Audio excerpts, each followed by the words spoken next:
Hello, and welcome to HHH, the podcast where we talk about those horrible humans in history. I am your host, Angela Pearson, and be sure you are liking, subscribing, and sharing this podcast with everybody that you know that likes those spooky, scary stories that make your skin crawl.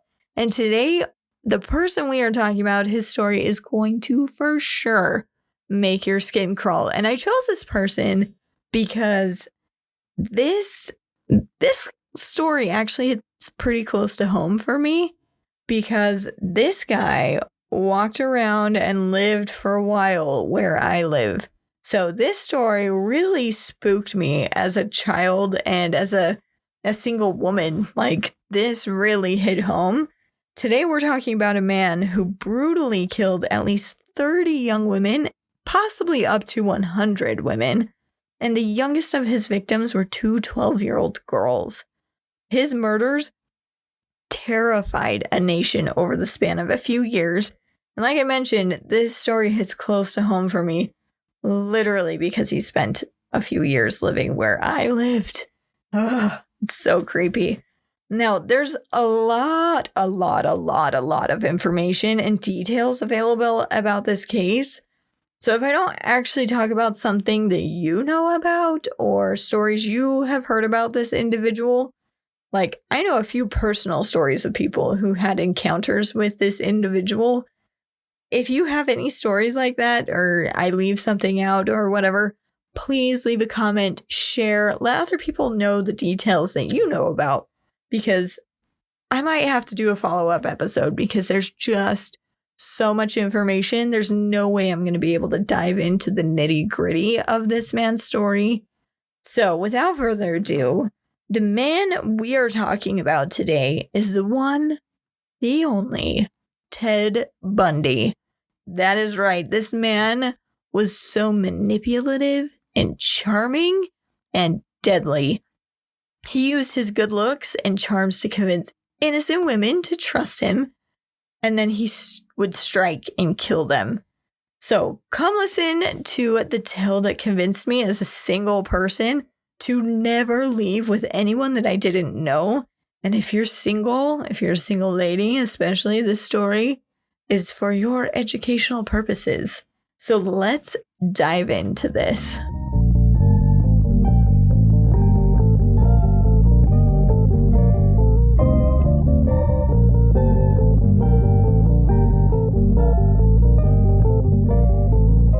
So the individual we are talking about today is pretty well known. So like I said, if I leave out any details or you know about things that I didn't talk about, please be sure to leave a comment. So, born November 24th, 1946, his full name was Theodore Bundy, and he was born in Burlington, Vermont. He was actually born in the Elizabeth Lund Home for Unwed Mothers. His single mother was trying to avoid the shame of having a child out of wedlock because, again, this is the 1940s. Having a kid when you're not married was heavily frowned upon. So she went to this Elizabeth Lund Home for Unwed Mothers and gave birth to her fatherless son. And because she was a single mother, we don't know who the father is. There are rumors as to who it might have been, but there's actually no solid evidence as to who his dad really is. But his mother was 22-year-old Eleanor Louise Cowell, and she moved in with her parents in Philadelphia, Pennsylvania, after having Ted, to avoid any stigma she would have received in Vermont for being an unwed mother. And how she avoided that in Pennsylvania is her parents actually brought Ted up as their own child and pretended like he was their own child. And so Ted grew up thinking his grandmother was actually his mother, and he thought his sister, or his mother was his sister. I know it's a little confusing. So you grew up thinking that his mother was his grandmother and his sister was actually his mother. So anyways, moving on from that. In 1951, after his 4th birthday, his actual mother, so his sister mom, the real mom, moved to Tacoma, Washington, and brought Ted with her. And she actually met and married a man named Johnny Bundy, hence Ted Bundy. That's where he got his last name. This happened in 1951, and they adopted Ted when he was about 5 years old.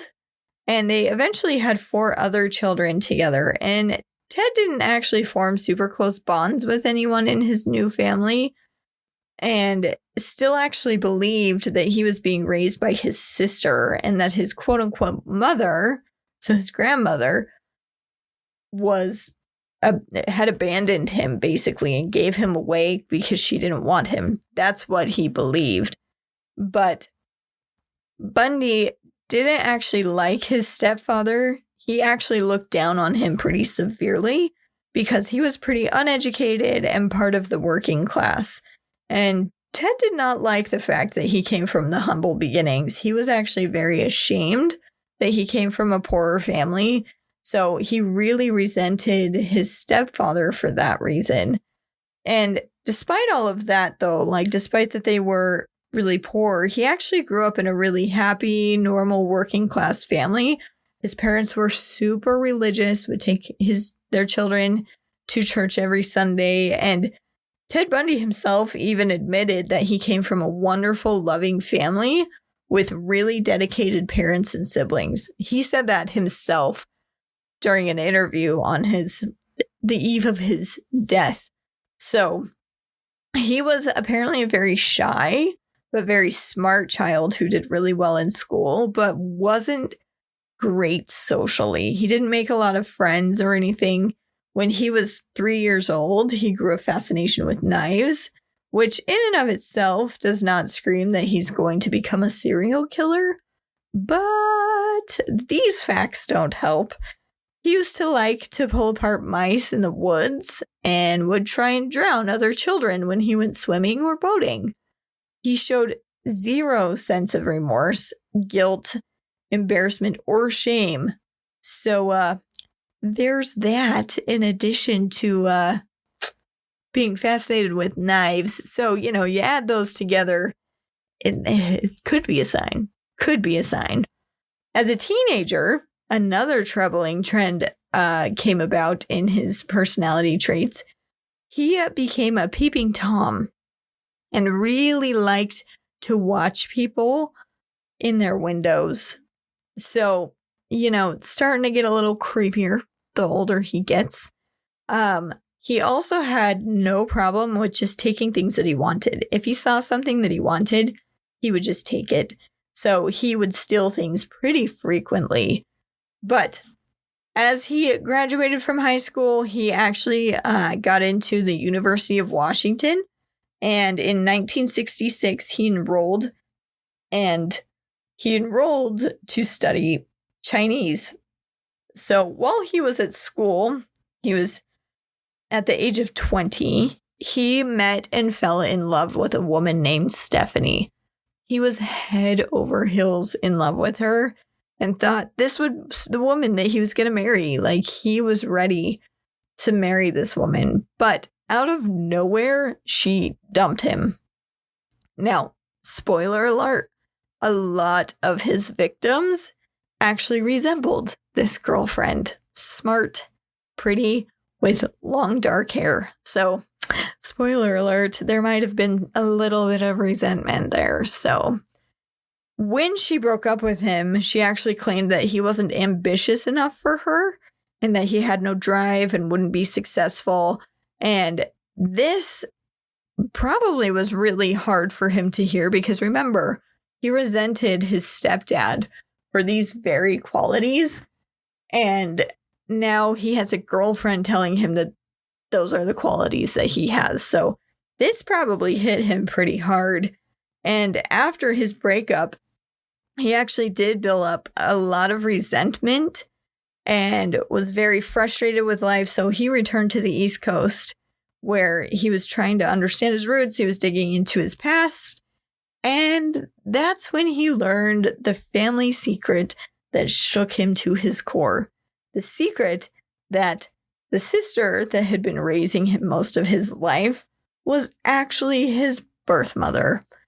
So, in his mind, between the woman that he was madly in love with and the mother who gave him away, this showed him that the women he loved most not only denied him love, but they both abandoned him. In his mind, that's what it was telling him. Like, women cannot be trusted.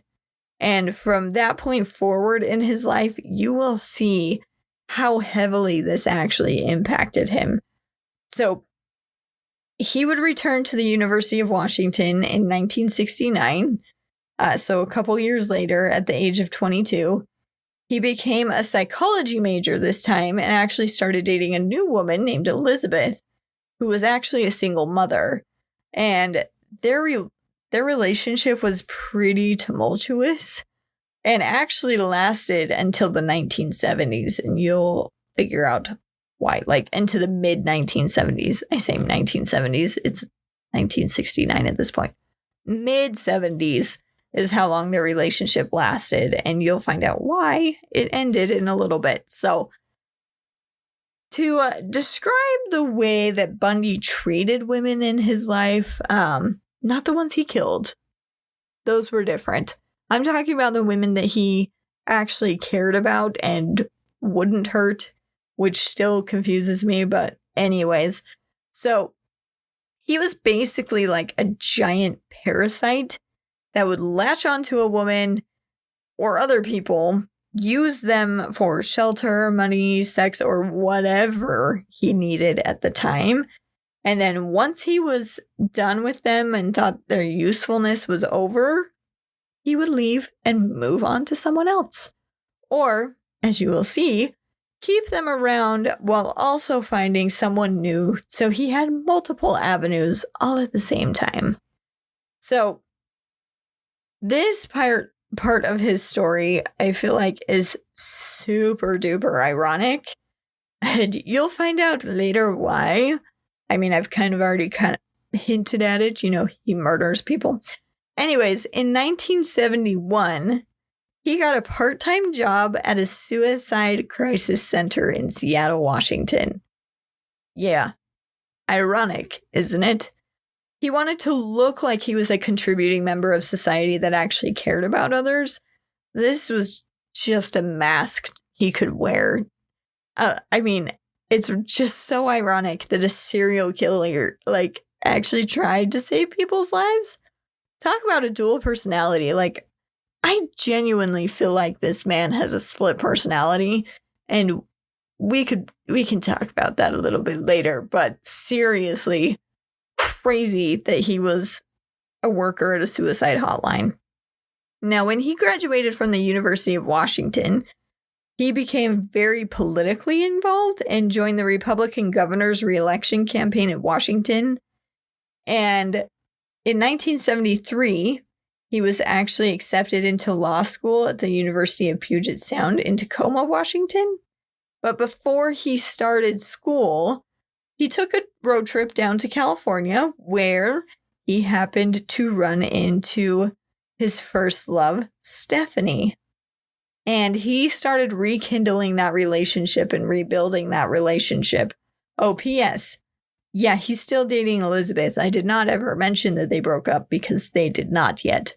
But he is also now dating Stephanie, rekindling that first love. So, like I said, he used women to get what he wanted in so many different ways. Anyways, now that Ted looked really successful and had his life going in a direction and was serving society and had all these connections politically and blah, blah, blah, Stephanie was like head over heels. She was all for rekindling this relationship and starting where they left off. So the two of them quickly became engaged, and then Bundy immediately dumped her after they got engaged. Immediately. And this was his revenge. He had held on to that so long. He went and convinced her, yeah, let's get back together, and immediately dumped her once she got what she wanted. And I'm not gonna lie, like, this is slightly petty, and I don't blame him for doing this. Because, I mean, she shattered his heart because he, quote unquote, wasn't ambitious enough. So if the most petty thing he did was break her heart in return, I mean, fair. But he's also a serial killer, so I don't feel bad for him in any way, shape, or form. Anyways, soon after this experience of, getting engaged, breaking up, and then going back home to Elizabeth, at 27, he goes back to Washington, but instead of starting his new law school, he decides to take his life in a slightly different direction. We could call it a murderous direction, where he would teach women, because none of them could be trusted, a lesson. He quit law school just after 6 months. That's all it took him to quit law school. 6 months of attending.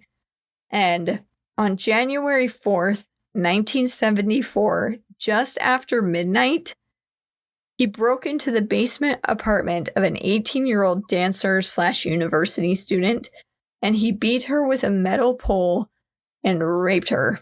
She didn't die, but was left in really, really bad shape. Now, she was unconscious for 10 days after this beating. She had severe brain damage and brain swelling. He did things to her with the metal bar that I can't talk about on my podcast because I try and keep it as clean as possible on here. But what he did, which you could probably guess, caused internal damage, severe internal damage to her. And the injuries she sustained from the attack left her permanently altered for the rest of her life. That was the first time he attacked. Now, it didn't take long for Bundy's murderous urges to build up again in Seattle. Because in Seattle, Washington, February 1974, so let's see, it was just a month later, he attacked again. And this time, his victim would not be so lucky. She would not survive. This is when most people believe he became a murderer for the first time. His first murder victim was a 21-year-old student named Linda. He broke into her room and brutally beat her so bad, in fact, that her skull was crushed. She, for sure, did not survive this attack, and he took her body away from the scene of the crime, away from the University of Washington campus, because she was a student there, and dumped it in the Taylor Mountain Forest, about 30 minutes away from the university. And it took a full year for them to be able to find her body in 1975. And this is just the beginning of his murderous rampage and bloodlust. Now, if you ran into Ted Bundy on the street, if you came across him, if he was in a class with you, or if you worked with him as a coworker, or even ran into him in church because he would attend church. If you met Ted Bundy, he would come across as brilliant and charismatic and confident. And he was even super likable. Not to mention, many women found him fairly attractive. So he just came across as the good old, normal, all-American boy, and everyone trusted him and thought that he was just such a great guy, and that is what made him so scary. You would have no way of knowing that he was an evil killer because he was just too darn likable. Like, everyone liked him. He even claimed just before his death that he was able to compartmentalize and live two different lives. I'm telling you, this man had to have had a split personality, because he would have the personality of a great person who would feel remorse and like really cared about people and lived this good, wholesome life as a good member of society. And then, like Jekyll and Hyde, he had the personality of an evil demon that would hunt down his prey and murder them. Like, it's just insane to me that this man was able to do this and live a normal life while also being so vicious and horrible.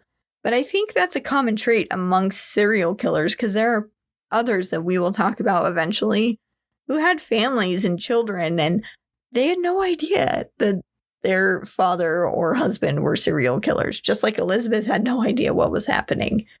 Anyways, I get derailed from the story for a minute, but that's what I think. This man had to have two different personalities, and he even claims that he did.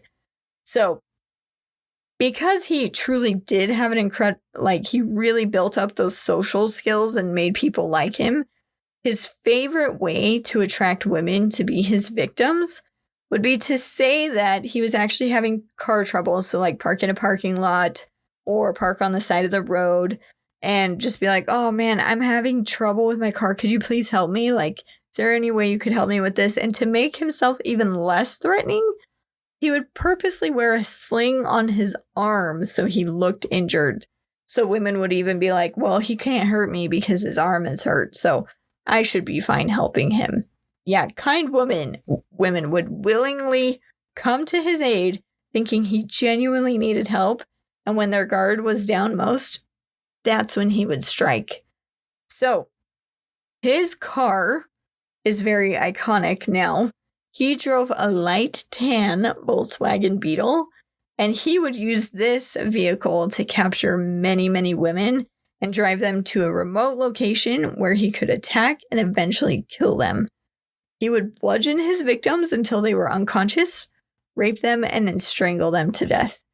He was vicious. And in 6 months, in 1974, he killed 8 victims. Basically, a little over 1 a month. I do want to mention that from a psychological standpoint, it is a little odd that he would go from not killing anyone to suddenly going on a murder spree where he's killing 8 victims in a 6-month period of time. That is very, very odd for this kind of behavior. Usually this behavior is like a slow build. It slowly escalates over time, where at first they're just needing a little of violence, and then they'll kill one person and they'll wait a few months and then kill again until the urge builds up again. And then it becomes more and more frequent, kind of like a drug. They're addicted to it and they get desensitized, so they have to escalate it and escalate it and escalate it. But for Ted Bundy, for when they believe that his killing started, it makes no sense, because he went from 0 killings to 8, all in a 6-month period of time. So it's a little unusual that this is what happened. So I don't know if his first victims actually were in 1974, but anyways, we are going to move on. Let me know what you think in the comments if you think maybe he possibly started sooner. I think he might have. Anyways, fear was spreading through everyone in the area, from Washington through Oregon and even down into Idaho. Fear was spreading like wildfire that any woman could be this killer's next victim, because now the police were aware, there's a serial killer out there and we need to catch him. And Ted really liked feeling in control of these situations, and he loved the control that these murders were giving him. He liked being the one in power and basically loved to prove that he was smarter than everyone else. So the fact that the police weren't catching on to who he was made him feel incredibly intelligent. And he started to kill more and more frequently because, like I just mentioned, it was like a drug. He was like a drug addict that just needed a more and more intense hit, and he needed to do more and more violent things to get the same thrill of power. And those are his words, not mine, by the way. He said that he had to do more and more violent things to get that same thrill of power. Literally his words, not mine. So And because he was getting bored and decided he wanted to switch things up because, he was just doing it at night, prowling and attacking at night, he needed to switch it up and make it more risky for himself. So he decided he wanted to switch things up and attack someone in broad daylight. A much, much riskier thing to do because it's much easier to be spotted. So on July 14th of 1974, at Lake Sammamish, that is a fun name. I do like that name, Sammamish. Anyways, at Lake Sammamish Park, he attacked two women. One was 23-year-old Janice or Janice? It's Janice or Janice. Sorry. I don't know. You guys know how I am with names. And the other victim was 19-year-old Denise. Denise was last seen going to the restroom alone. See, girls and men, this is why we never go to the restrooms alone. We need our ladies to keep us safe. See, now you know the secret. And like I said, this was a pretty risky move on Bundy's part. And this time, there was actually witnesses to what happened. The eyewitnesses had a common theme amongst what they saw, and they saw a man named Ted that drove a light tan Volkswagen Beetle with the girls before they disappeared. So all the witnesses said the same thing. The last time they were seen, they were with a man who called himself Ted, and he drove a light tan Volkswagen Beetle. Now, Ted would later say that he kidnapped each of the girls from the state park within just a few hours of each other, and he actually raped them both and then made one watch as he murdered the other one. Yeah. What a gentleman. Ugh. So gross. And then he disposed of both of their bodies in an area that was 2 miles away from the park. Now, it's claimed that Ted would spend quite some time with his victims' bodies, like shampooing their hair or painting their fingernails, etc. Is this true? I don't know. Only one of my sources really said that. I don't know if he would take the time to do that, but, that's what one of the sources said, and I thought it was a really creepy detail. I don't know where they got it from, but that's really eerie to think about. In September of 1974, though, when things were starting to get a little too risky for Ted Bundy, he actually moved to Salt Lake City, Utah. He was accepted into law school again at the University of Utah. He appeared to be, your average college student, but nobody knew about the devil that he had pent up inside, which would soon come raging out of him. On October 2nd, 1974, so about a month after he had started school, he would take the life of his first victim in Salt Lake City. His victim was a 16-year-old girl that he snatched away from school, and her body has actually never been found. We don't know where he put it. The next victim would be Rhonda Stapley. Now, I'm going to tell you Rhonda's story because it's pretty crazy. So she was waiting at a bus stop after getting out of class at the U. That's what we call that here in Utah, the U, the University of Utah. And she was getting out of class. She was waiting at the bus stop because she needed to go home because her mouth was hurting because she had had some dental work done that day and she just wanted to take some aspirin. And the bus never came. And suddenly this man in a tan VW Bug pulls up. He's nicely dressed. He's super handsome. He introduces himself as Ted Bundy and told her that he was a law student and if she needed a ride, he would be happy to give her a ride if she needed it. And she was this impressionable 19-year-old girl that has this law student hitting on her, and she was super flattered. So, of course, she is going to get in the car with him.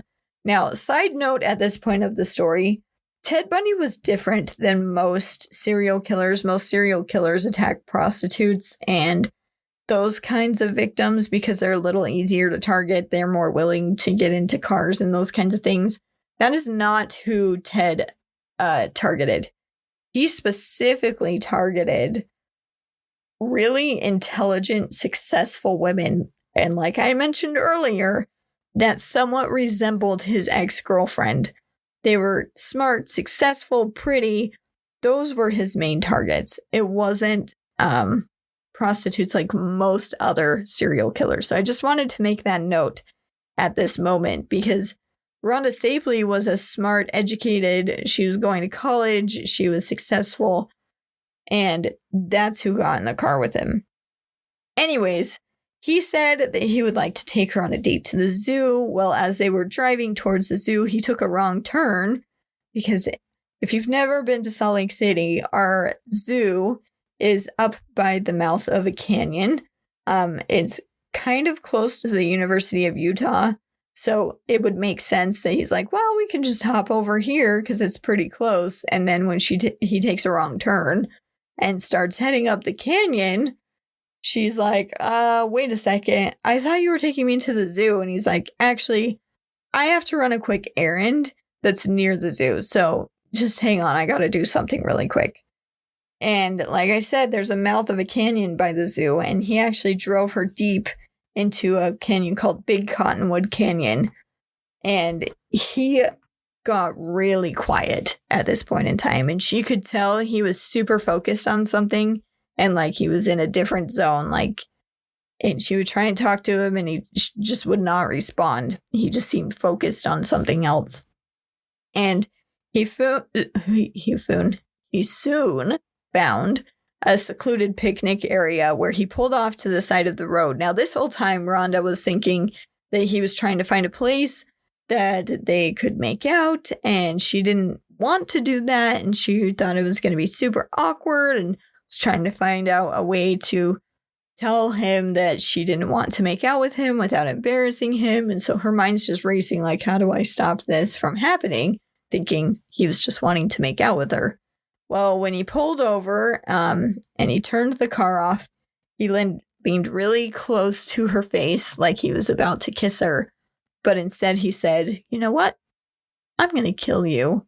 And then grabbed her throat and started to squeeze. And she soon passed out.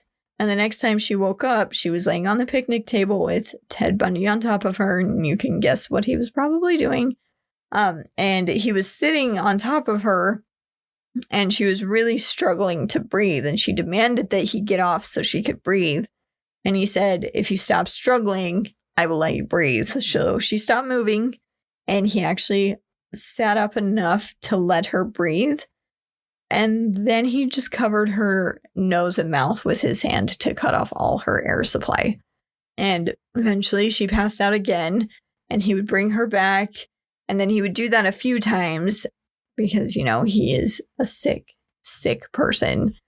And one of the times when she woke up, she noticed that he was no longer standing over her. In fact, he was actually over at the car trying to get something out of the back seat of the car. And at this point, she could only see the light from the car because it was now dark outside.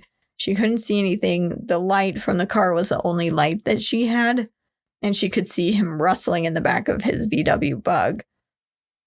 So at this moment, she took the chance and ran in the opposite direction of where Bundy was. And as she was running, she didn't see this, but she fell straight into a fast-flowing river. And this is actually super lucky for her that she fell in the river. And the river actually isn't super deep.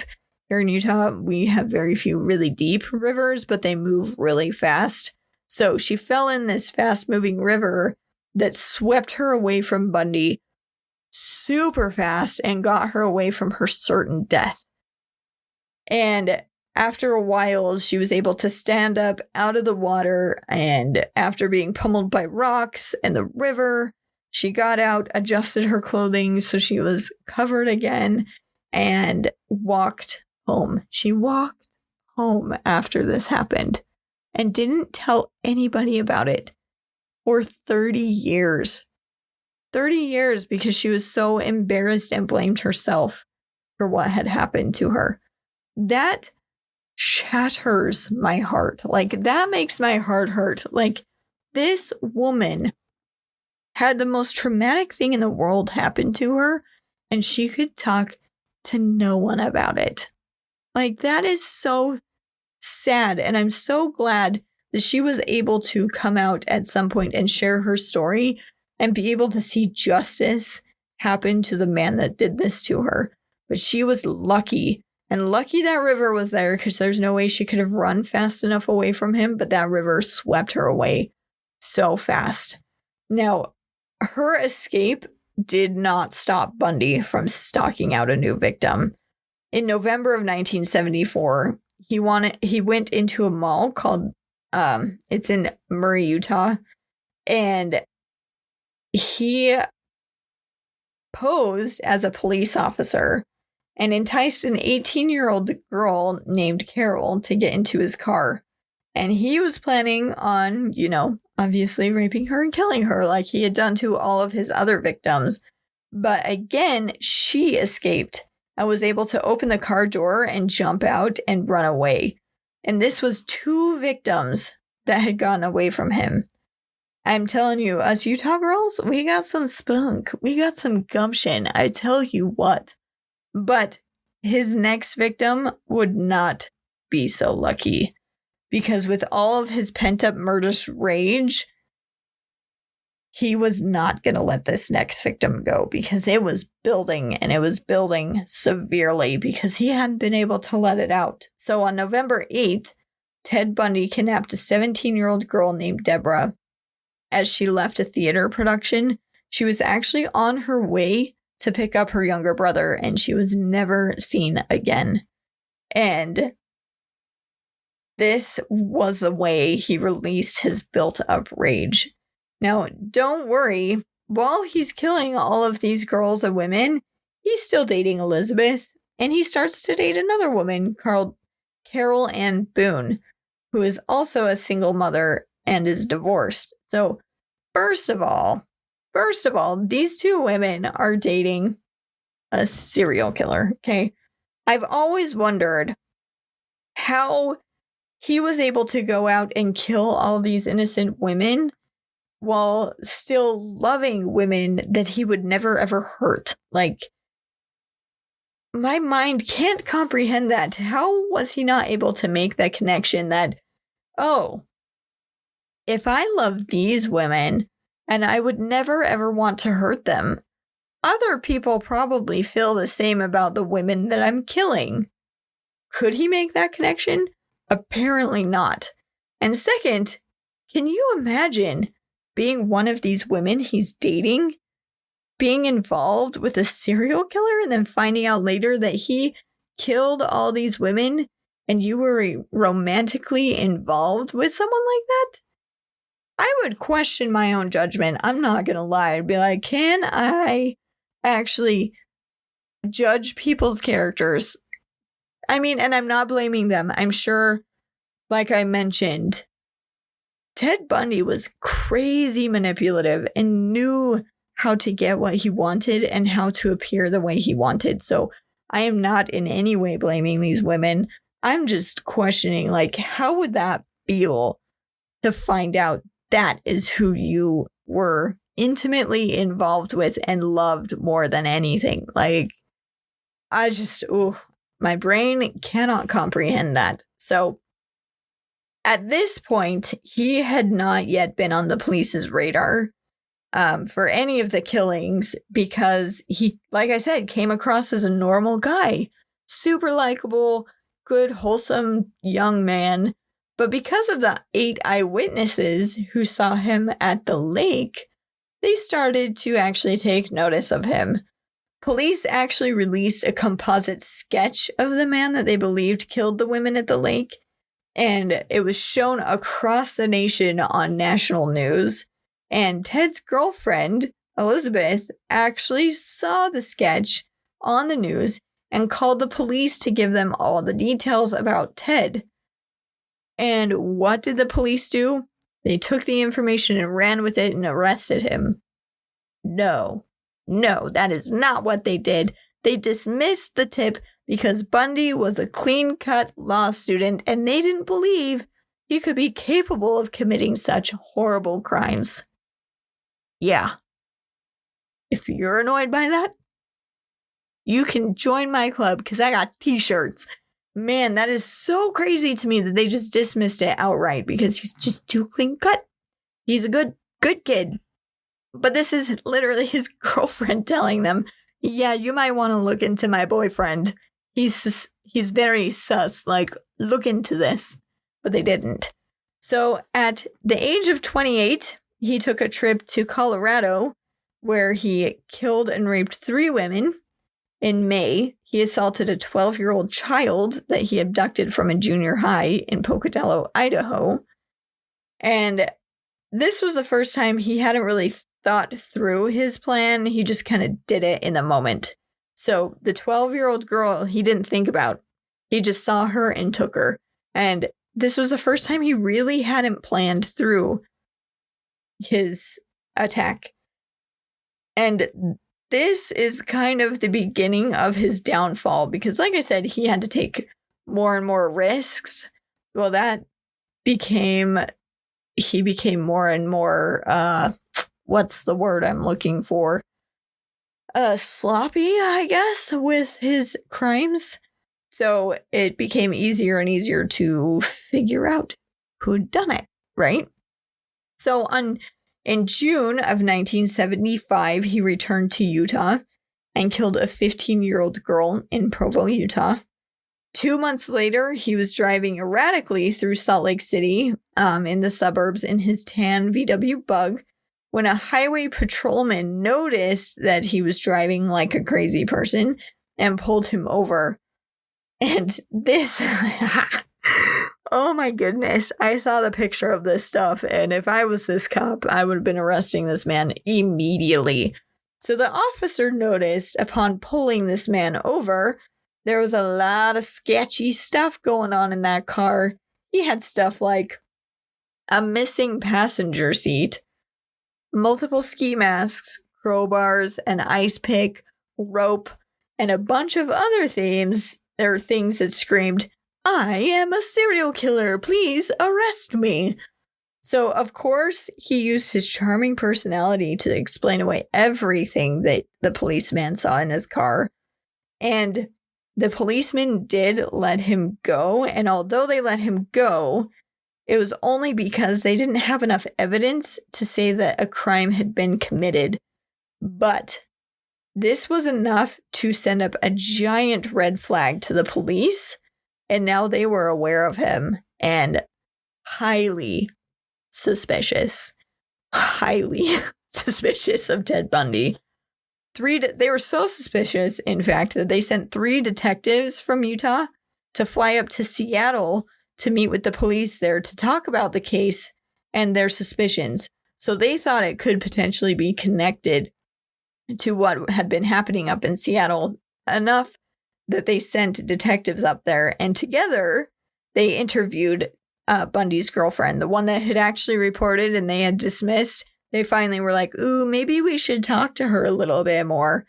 So she told them that she had found some strange, suspicious items in the house a year earlier, including a meat cleaver and a bag of women's clothing. And again, the police were like, oh man, I think we've got our guy. We need to catch him. So aware that the FBI and police were getting closer to the truth, Ted Bundy sold his VW Bug because by now it was infamous, but the police were able to actually find it when he sold it and look through it for clues. And they found strands of hair of the survivor Carol's hair, so the girl who was able to jump out of the car. They found her hair in the vehicle as well as hair of 2 other women. So in 1975, they arrested Ted Bundy in Utah, and he was put in a lineup, and Carol, the one who jumped out of the car, positively identified him as the man who had abducted her. And at this point, they didn't have enough evidence to charge him with any murders, so he only stood trial for Carol's abduction and assault. And on June 30th, 1976, he was sentenced to 1 to 15 years in the Garfield County Jail. Now, the police were still trying to collect evidence on him while he was in jail. They were still doing digging and searching to tie him to murders because they knew this man had to be involved. So, they were trying to attach him to the murder of a 23-year-old woman in Snow, Massachusetts. And while this was happening, or Snowmass, I don't know if that's in Massachusetts. They didn't specify. I take it back. It probably wasn't in Massachusetts. Probably in Colorado or something. I don't know. Sorry. I am spreading misinformation. I'm just kidding. But in Snowmass, she was 23 years old. She was murdered, and they were trying to tie Bundy to this murder. And while this was happening, Bundy announced that he would actually be defending himself in court. So this man was very arrogant. Like I said, he genuinely thought he was smarter than everyone else around him. But that's actually not why he wanted to represent himself in court. You would think that's why. But you also forget that this man was super intelligent, and he wanted access to the legal library, which, if you represent yourself in court, you have access to this legal library so you can look up laws and all this other stuff. So you might be thinking to yourself, why would he want access to that so badly? Why? Well, because you can easily slip out the window and escape, which is exactly what he did. He was caught 6 days later, and a year later, he tried to escape again. He had noticed that the light fixture in the ceiling was actually just a hole into the ceiling that he could potentially squeeze through. Well, he started losing weight so he could squeeze through that hole in the ceiling of his cell. And one day, he actually made it through the hole in his ceiling, and the vent led straight to the apartment of the chief jailer, and he walked right out of prison, right out the front doors. No one stopping him. It took a few hours for them to figure out that he was gone. And at this point, Bundy flees to Tallahassee, Florida.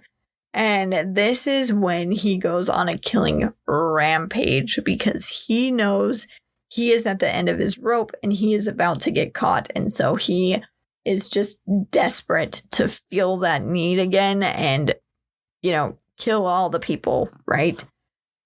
So at 2:45 a.m. on January 15th, 1978, Chi Omega sorority house was broken into, and he attacked 4 women, cracking their skulls and breaking their collarbones.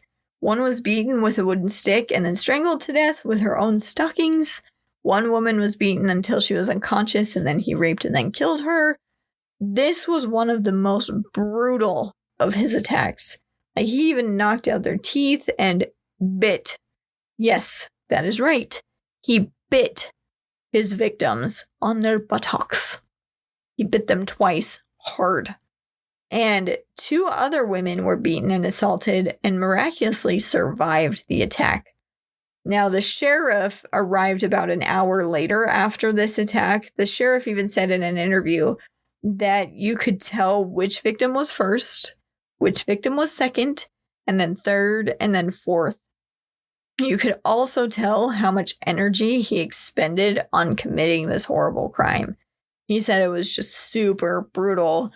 And don't worry, that was not his final attack for the evening. While the sheriff was standing outside the women's apartment after getting the call, he got another call that weird noises were coming from a townhouse about 6 blocks away.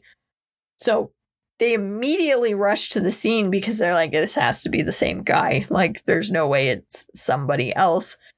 So they rushed to the scene of the crime because they know it's him. And he just couldn't stop himself. And he broke into the apartment and beat a female college student. The investigator who arrived to find the woman in a pool of blood as Bundy was climbing out the back window. She watched him climb out the back window. But instead of chasing him, the investigator attended to the injured woman, and which obviously is way more important, and couldn't follow Bundy. So a few weeks later, he struck again in Lake City, Florida. His victim was actually a 12-year-old girl, and he dumped the girl's body in woods 30 miles away from Lake City. So killing had now become basically his hobby, and he felt like he was getting away with it. He genuinely, like I said, thought he was smarter than everyone else, and now that he had escaped the police, he felt invincible. So he went ahead and stole a car and left for the Panhandle in Florida. But on February 15th, 1978, a police officer pulled him over near the Alabama state line. Now, you might ask, why did this police officer pull him over? For driving suspiciously? No, it's because this police officer had a gut feeling. He said, there is something wrong happening over here. I need to figure out what's going on. So he pulled him over based off of a gut feeling. And when he called in the license plate, he discovered that the vehicle had actually been stolen. And when he tried to arrest Bundy, Ted wasn't actually having any of it. He struggled, and the struggle was so severe that the police officer actually had to fire a warning shot, which is when Bundy was like, oh, okay, I guess I'll surrender. So he was taken to the Leon County Jail in Tallahassee, Florida, and he stayed there for 2 years. And there was no way for him to escape in this prison. He was in a cell with welded walls and no holes anywhere. He could not get out of this thing. And when Elizabeth found out that Bundy had been arrested for murder, that's when she finally broke up with him. Finally. She was not having it. Oh, don't worry, he still has his other girlfriend, just as a side note. Now, while in the Tallahassee jail, the investigators would come to talk to him at one point, and he got so angry at them because they just kept talking to him and hoping he would give something away. And this time he yelled at them, the evidence is there, you're just too dumb to find it. And this actually triggered something in the investigator's mind. He realized, oh my goodness, he bit his victims. We do have evidence that we needed. And the bite marks were able to match Ted Bundy. And that's how they were actually able to convict Ted Bundy of murder, is because he bit his victims. Now, I have a personal theory that he was actually trying to get himself caught, like the way he was behaving. It's almost like he knew he was horrible and really wanted to get caught and was pushing the limits to see how long it would take to get caught. But in a way, I feel like subconsciously he actually did want to get caught and stopped because he knew he was a monster. But that's just me. I don't know if that's really what happened, but it almost seems that way. But on June 25th, 1979, his trial began, and it was the first trial ever broadcast across the nation. And of course, Ted Bundy decided to represent himself as his own lawyer. He thought that he was super charming and would be able to charm his way out of this one, but it didn't work. On July 24th, 1979, the jury decided he was guilty of 2 counts of murder and 3 counts of attempted murder, and he was given 2 death sentences. Bundy would spend the next 10 years fighting his death sentence, even taking it up to the Supreme Court, where it was obviously denied. And it cost over $9 million for him to go through all of these appeals. And his trial didn't even end there. He was also put on trial for the rape and murder of the 12-year-old girl. And of course, again, he decided to represent himself.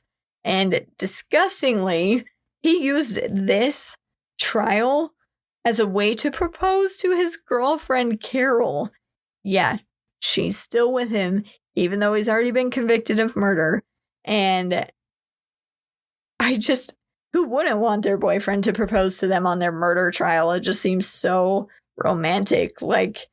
Hey, babe, I'm being accused of being a serial killer. Will you marry me? Heck to the yeah. Like, oh, yikes.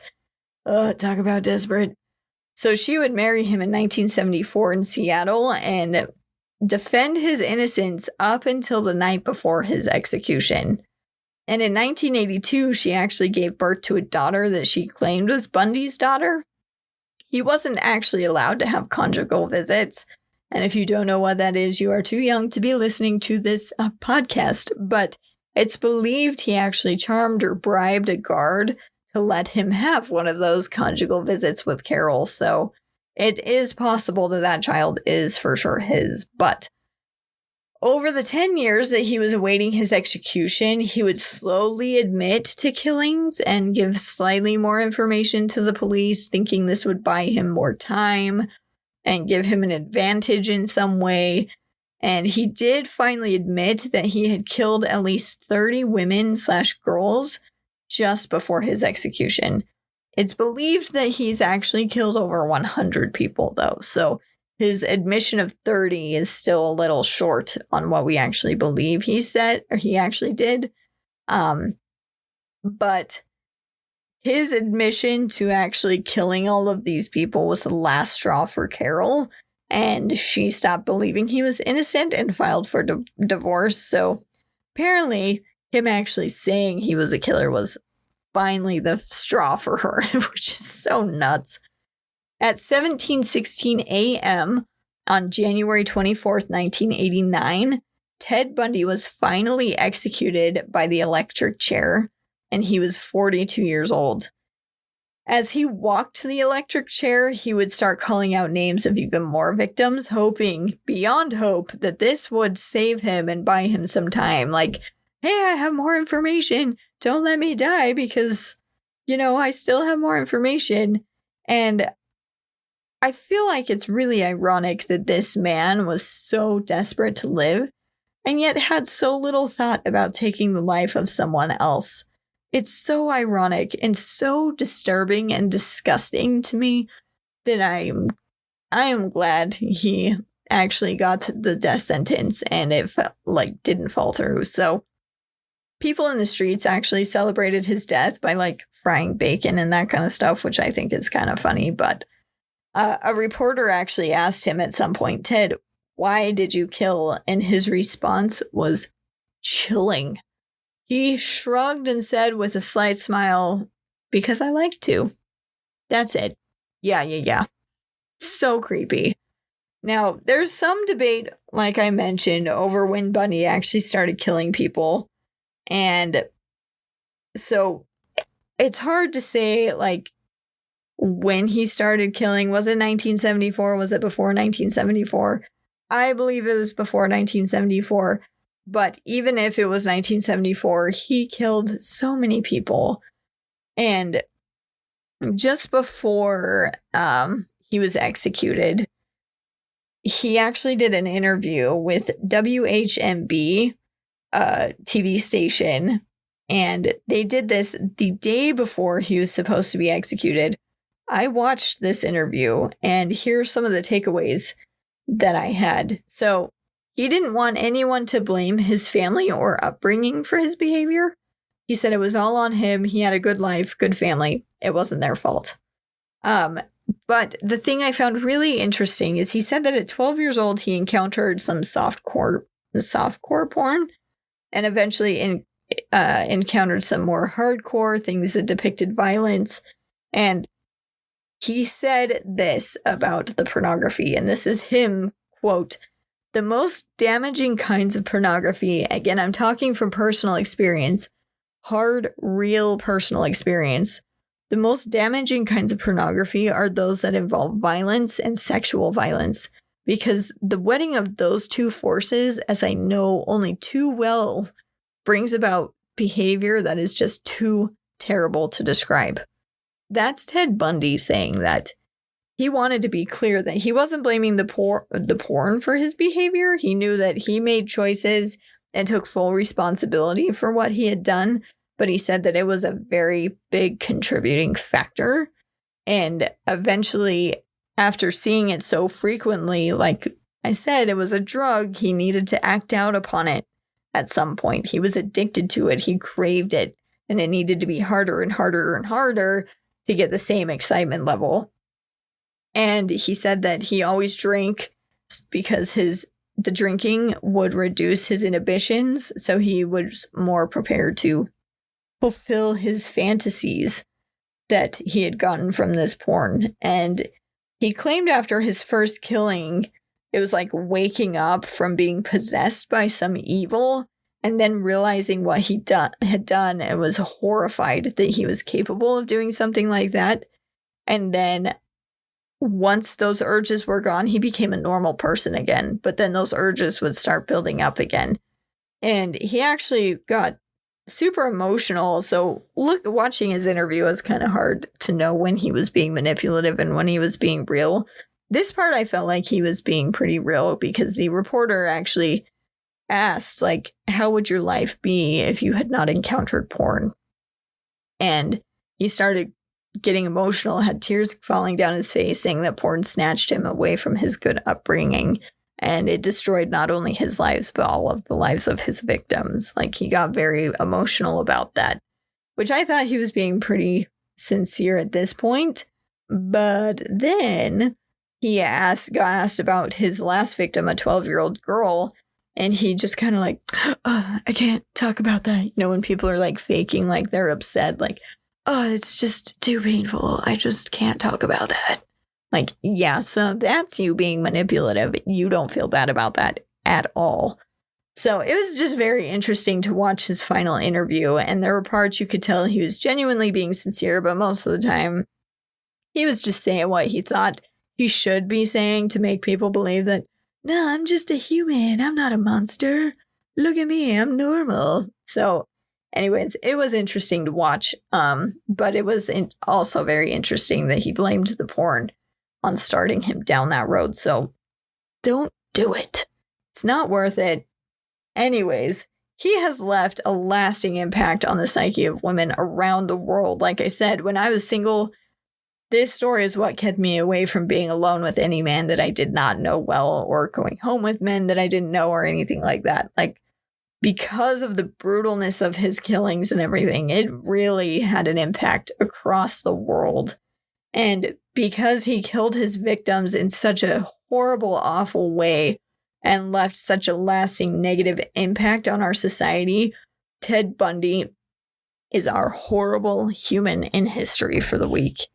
Now, next week, we are going to be talking about another killer who went on a murderous rampage against her own family. Her murder weapon of choice, you might ask? How about an axe? Her name is Lizzie Borden, and if you haven't heard her story will give you the chills. So listen to Horrible Humans in History next week to hear all the disturbing details.